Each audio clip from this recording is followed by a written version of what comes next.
Hi, Demitri. How are you, Libby? I'm good. How are you? I'm doing well. Good. We are here at Share the Mic. Demitri, my friend Demitri Carpenter, and I got together a week ago and decided we would try and do something to create positive change. And so we're going to have a conversation today and ask each other a few questions as friends. And then we're going to share those which you're seeing on Facebook or Instagram or YouTube or wherever, or even email. So we came up with this idea of spending a few minutes together talking publicly about our friendship and really what's on our hearts and our minds with everything that's going on right now. So, our thought is that by having just these conversations publicly, it might help bring about some positive change. So we think that the best way to start is to talk. And so that's really what we're going to talk about first, how we came to know each other. So Demitri, let's do it. You're on. All right, so like she said, my name is Demitri. I grew up in Birmingham, born and raised.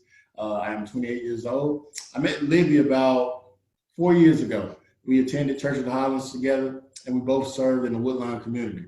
So Libby had an organization called Christ Fit, and I had a small group through the church called My Brother's Keeper. And so I don't know how we actually came in contact initially, but I know we eventually started talking about how similar our work was because we both were passionate about the young people. We wanted to see them grow as young men in particular because that's who I was working with. So I had mostly athletes from the east side of Birmingham, which included Woodlawn and Huffman High Schools, Banks Academy, Cornerstone. So Libby had a program where she worked them out and on Mondays, and I had a small group on Mondays. So we just got together, put our heads together, and we got it going. So that's how we kind of met in a nutshell.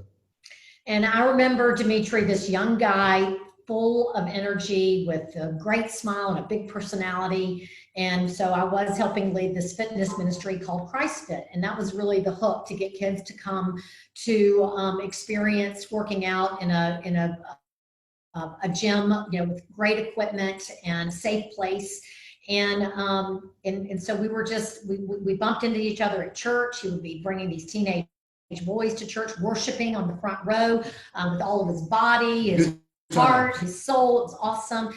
I'd see Demitri at the Dream Center, at Christ Health Center. He was like all over the neighborhood.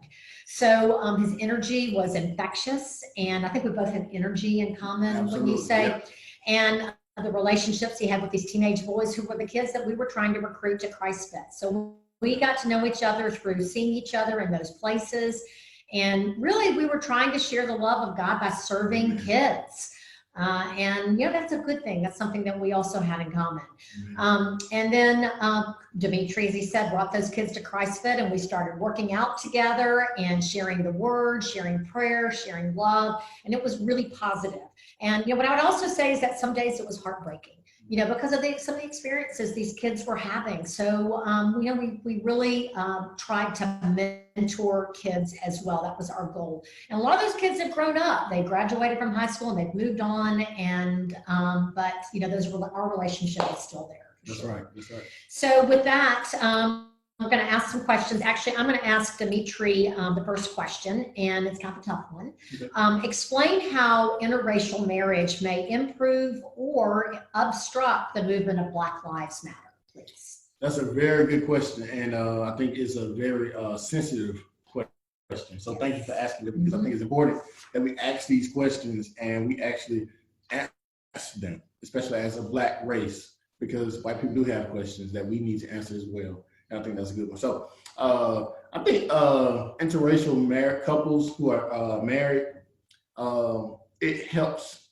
the movement, the Black Lives Matter movement, more than it does anything else. All right, it does not obstruct it, in my opinion. It does not cause obstruction. It does not slow it down. I think the mere fact that you have two people who do not look like each other, particularly Black and white, who are married, is such a different look than it was 60 years ago. Yeah. I remember growing up with my grandma sharing me, she would share stories with me and my siblings and cousins about how uncommon it was where you would see Black and white people married. You only saw Black and white friendships, or you saw a Black boss and a white boss and a Black worker, right? So now that you see these people who live in the same household, who love each other beyond the skin color, right? It is such a beautiful thing, and I think it helps the movement.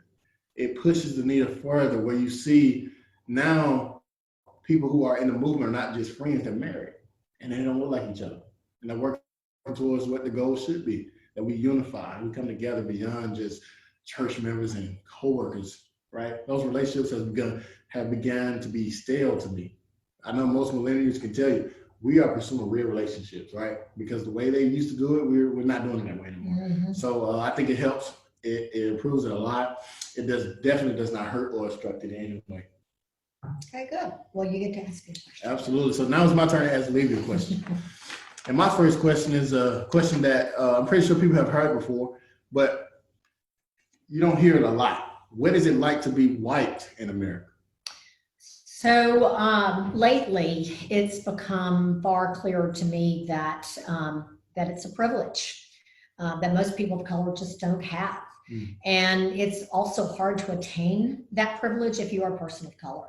So we're privileged, at least I am. I knew that long ago before that I had this white privilege, that I had access to opportunities that others may not ever see, but I didn't really take it to heart. I think that's a big part of white privilege, especially if you grew up like I did in a middle white class family, middle class family. Yeah, I naturally have this access to people that make decisions, that are leaders. Part of that is due to my personality and drive, but part of that is also due to my race, and I recognize that. I have an ability to network and make personal and professional gains in many ways that maybe some people of color don't have. And so I think that's one piece of it. The other is that I have less fear. I never had to live with the fear so many of my friends of color live with daily. And, one that I'll point out in particular is that mothers, the fear that they have for their children, especially male children that are Black. My fears were so different for my own daughter. When she went off to college, as an example, I was fearful of things like date rape, so I coached her on that, how to prevent that, or that she wouldn't fit in and find her place. I never feared for her safety because of her race. So one of my heroes, Brian Stevenson, he's the founder of the Equal Justice Initiative in Montgomery. He really puts it into perspective. I listened to him in an interview recently where he said it's just exhausting to live with and face those fears on a daily basis. So being white, I'm not exhausted from being my color, where my Black brothers and sisters likely are. So to wrap it up, that's kind of what it's like for me being white in America, is that I have more energy to devote to positive things because of my white privilege. That's good. I think my favorite part of that is you said you're not exhausted, because Black people, I think a lot of us are exhausted because we've been dealing with this forever, and it's like exhausting. So thank you for being so blunt and real. I get that. So now I get to ask you another question. My turn again. What's one experience that has opened your eyes to inequality working with an all-Black church compared to working in an interracial or what many deem to be a progressive church? Got it. So one experience. So for me, like I mentioned earlier, I attended Church of the Highlands. I had been there for 9 years. Love everything about it. Great work that Church of the Highlands does in the community. I was actually somebody who benefited from that work when I was 17, when they first launched the Birmingham Dream Center in 2009. I was a junior at Woodland High School, and I was a part of the process and went through. I was at the opening of the Dream Center. Really? In Woodland, yes. See? So it was that thing. You were just a junior. That's right. High school. So just going through the process at Highlands was a lot different. I was on the serve team. I worked at Christ Health Center for 5 years, which was a partner with Church of the Highlands and Birmingham Dream Center. So I worked closely with them with my full-time work as well as my church life. So now that I'm at New Rising Star, I was there for a year, and I was hired as youth and young adults pastor 1 year later. And I think the difference that I've seen in equality is that my white friends at Highlands had seats at the table that when it comes to decision making that affected my community that I lived in and still live in, my white friends had seats at the table and I didn't. They were making those decisions for the Black community. Yeah, and the Black leaders, unless you worked on staff, really didn't have a voice. And at New Rising Star, that hasn't been the case. almost immediately I was brought in as a younger voice to help my pastor, who is also young, but to help him kind of better reach our community. So I had better access. I had better opportunities in terms of decision making that directly affected the people that we wanted to serve. And it's like my great friend, Dr. Robert Ricker says at Christ Health Center. He says, I don't want to just give you, I don't want to bring you to the lake and teach you how to fish. He said, I want to give you access to the lake. Right, so you can also bring others to the lake. And I think that's very critical. So that was the number one thing that stood out to me on this whole thing. So that was a great question. Well, Robert Record is a very wise man, triple R. Learned a lot from Triple R, that's right. Learned a lot from him. He is so smart. I hope he's watching. So. Yes. Okay, so, oh, you get to ask me now. Yes, it's your turn. That was on Libby, y'all. Number two. Number two, what does progress look like for you? So for me, progress is seeing tangible change, not just talking about it. We can sit here and talk all day, but if we don't see real change, then you know what's really happened. There hasn't been any progress. So for racial equality to become a reality, which is the issue, you know, of the day, hopefully for a lot of days to come that we're talking about this, but making change, we have a lot of work to do. I think the most important but hardest work that will bring about change for equality is to make great strides in education. And I know that's a hard one to tackle. You know, it's anybody really figured it out and have the model. I think there are some schools in Birmingham that have had success. I am no educator. I don't, know really much about that at all. It's just what I see. And so some of the schools I'll mention: Cornerstone, Banks Academy, Restoration Academy, and Ramsey High School, I think have all had great impact on the Black community, on kids, on helping them get to college. And so I think that's really important. Junior college, four-year college, even trade school, any of those things are, are good for kids. Ramsey is a great example because it's an international baccalaureate school, one of 3 in the Birmingham area. But the problem is that space is limited and it is in short supply, and that has to change. I mean, those schools can only teach so many kids. So part of the problem is that education has to start early as well. And in order for positive change, you've got to and have a long-term impact. We need to be starting our kids really early in learning.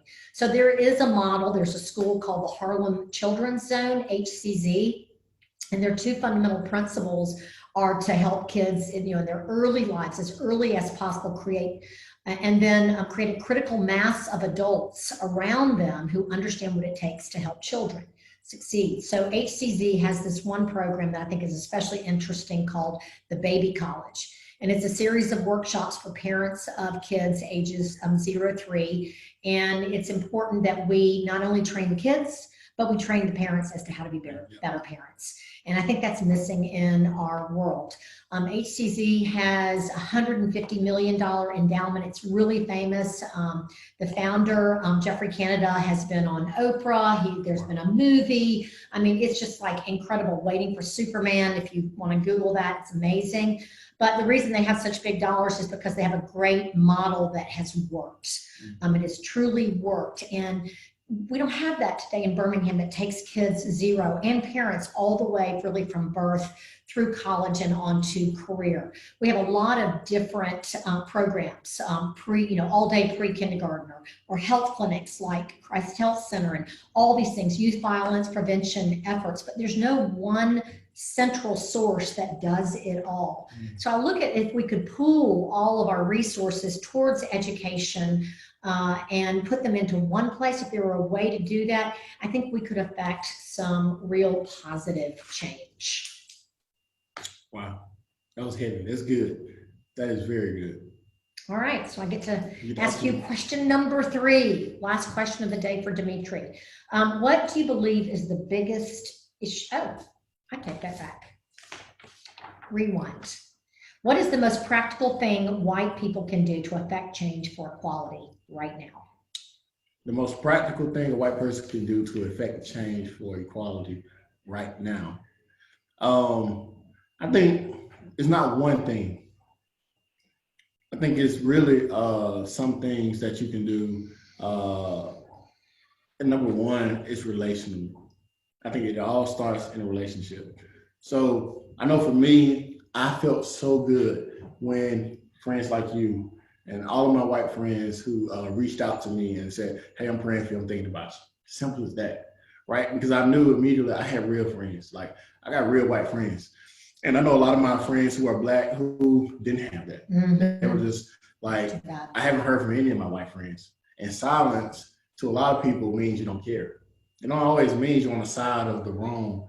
It just means sometimes you don't care. So I like what Dr. Martin Luther King says, life, the value of life begins to decline the moment we are silent about things that matter to us.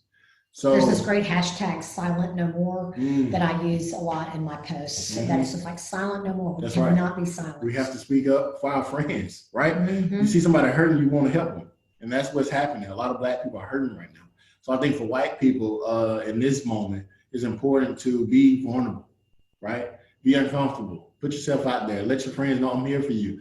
And if you don't have a lot of black friends or any, it's time to have some, because that's how this world is going to become better. We have to be in a relationship with people who don't think like us, who don't look like us, who don't live like us, who are not from where we're from. Because as a society, we're only as good as our neighbors and friends. So I think it's important right now to be vulnerable. I can't tell you any practical steps, but I can tell you just some ways that you can probably grow as a person, because that's the most important thing, that we grow in this time. This is a time of growing, right? You've seen so many leaders who've been under attack, and everybody say, "I'm growing. I've been pierced. I'm uncomfortable. It hurts, and it has to happen. It's okay. It's okay to hurt. It's okay to hurt. It's okay to be lost and confused and like, I need to do more. Good. Let's do more, right? Share this with somebody. Share it with 10 people. Tag some people. It's important that we start moving and not just being silent, not depending on November, right? An election. It didn't solve anything for the last 200 years. It probably won't do it now. We got to do some real stuff in relationship with real people. Great. And now it is the last question for Ms. Libby. So number 3, what do you believe is the biggest issue of our day? And that one was so easy for me, and it's polarization. That's actually the name of a book I'm about to start reading, We're Polarized by Ezra Klein. So Demitri, maybe we can both read this book and then we can come back together and talk about it. But I think polarization is a huge, huge issue. It's in America, it's around the world, and it's everywhere. It's in politics, it's in race, it's in religion, it's in all aspects of our lives. People are taking sides, and they're taking sides stronger than ever. They're not listening nor trying to come together.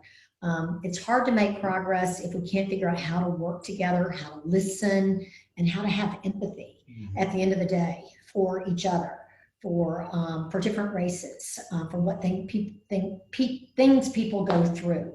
So we've got to turn polarization upside down. We've got to figure out how to get rid of that and come together. So that's my answer to that. Very good answer. Thank you. Okay, so read that book and we'll be back together. So to wrap up today, Demitri and I are going to be having these conversations weekly. Demitri is going to share the mic with one of his white friends and talk about their friendship, and then they will ask each other 3 questions of their choosing. And I am going to do the same with a black friend. And actually, I have already talked to my black friend that I'm going to be sharing the mic with next, and her name is Ivory Sermons. And Demitri knows Ivory as well. She was a coach for us with us at ChristFit. She's a teacher. She has a great story, huge compassion, and a whole lot of love. So I know you're going to enjoy hearing from Ivory next week. And Demitri, what about you? So I've been thinking about some people. So to my white friends who are watching right now, you are on the clock. All right, you will be reached out to, and hopefully you accept. Because if you don't accept, I won't be your friend anymore. I'm just joking.